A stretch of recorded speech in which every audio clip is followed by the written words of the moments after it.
I'm sure we'll cover that in our roundtable on Friday afternoon. Here's President Obama today celebrating the one-year anniversary of the stimulus plan. We acted because we had a larger responsibility than simply winning the next election. We had a responsibility to do what was right for the U.S. economy and for the American people.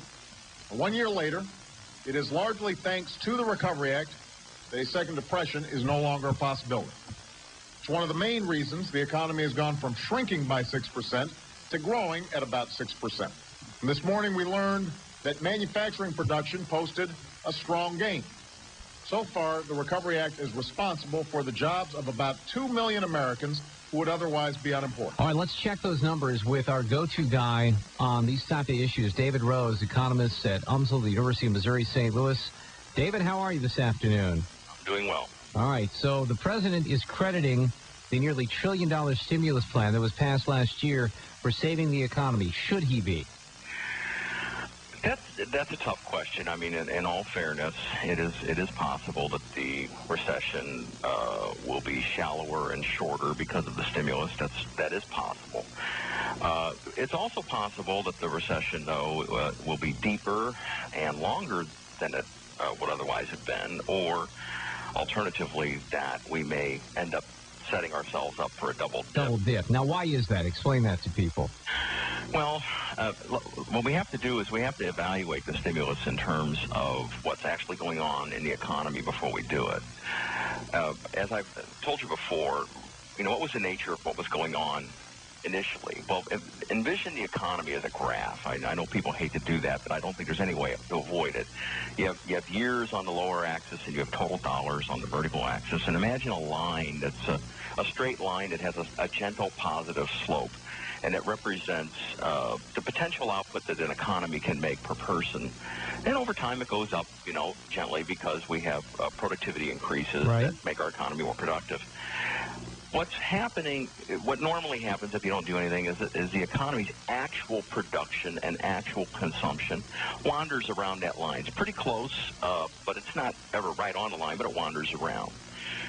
When the economy is doing that and something terrible happens that scares consumers or scares people in business and causes the consumers to reduce their consumption expenditures or people in business to reduce their investment expenditures, that causes that real output and real consumption to dive way below that line. Now, when that happens, it makes perfect sense to say, this is crazy. Our economy has plenty of productive capacity. We have plenty of jobs for everybody. Why are we wallowing around with everybody trying to figure out how to get a job? It makes no sense. So why not, pump prime, as they say, and get spending going with government spending? And that actually isn't a terrible argument. It actually makes sense. And what you're basically doing is getting that dip to get back up to the trend, and everything goes on like it should. Right. Prop it up a little bit. Yes. That's a great story. The problem is that the situation we're in has nothing to do with that story.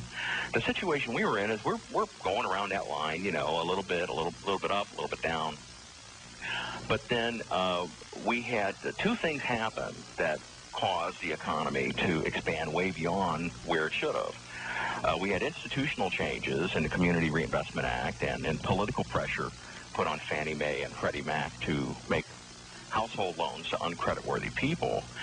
And this caused a speculative bubble in the real estate market that everybody knows about. Yeah, that's a huge part of this story that sometimes I think even now in February of 2010, we don't talk about that as much as we probably should. But that's a big part of it. That's right. That happened. And at the same time, the Fed printed money at a very rapid rate up until the beginning of 2006. So we were going to have a bubble no matter what due to these institutional changes that were a bad idea. And the size of the bubble was going to be bigger than it would otherwise have been from printing too much money. Now, what that did then is, remember that line I told you about, that gentle positive slope line? Yes. That caused real production and consumption to go way above that line. And that can continue for a while, but the bottom line is that's not sustainable. If it was sustainable, that's where the line would have been all along. And for reasons I can't get into because there's too many details involved, the bottom line is that's only sustainable for as long as certain distortions continue to send misleading signals to people. But eventually they figure it out, and the solution is to get back down to the trend. So what's happening when you're stimulating the economy? What you're doing is you're trying to keep the economy rolling when the fundamental problem is that you're too high to begin with. In reality, we need people to consume less and work more. That's really what is required in our current situation. And that's not what we're going to get when we stimulate an economy that was already overstimulated. Now, let's talk about it in terms of the housing market, because we've had these discussions before. Part of, if I interpret your past comments to me on this, is you have to let those things fall back to earth, essentially, right? Yeah. And hit what would be, in just simple terms, rock bottom. That's absolutely right, because, low asset prices are bad. Nobody likes them, all right? But falling asset prices are much, much worse. When people think asset prices are still falling, everybody sits out. So the name of the game is not to try to keep them from falling or to make them fall gently. The name of the game is let them fall. Let them get to the bottom as quickly as possible. Now, they certainly did that, but we still have things out there as part of the legislation passed last year that are in effect this year, like tax credits for home buyers, things along those lines. Have we hit that rock bottom in the housing market? I don't know, and I do remember that about a year ago there were people who were saying that we had about another 25 to 30% to go. I don't know how reliable those numbers are, but that was a fairly common statement. Clearly, the real estate market has not fallen yet another 25% over last year. It's stabilized quite a bit. Yeah, that seems like a long way to go. Right. So that appears to be a long way to go. But now that is possible that those estimates were overly pessimistic. I don't want to get too much into forecasts because you know how reliable those are. David Rose from UMSL, University of Missouri St. Louis. Hang on, we got to check traffic and weather here, and then we'll come back with a little bit more with David. And talk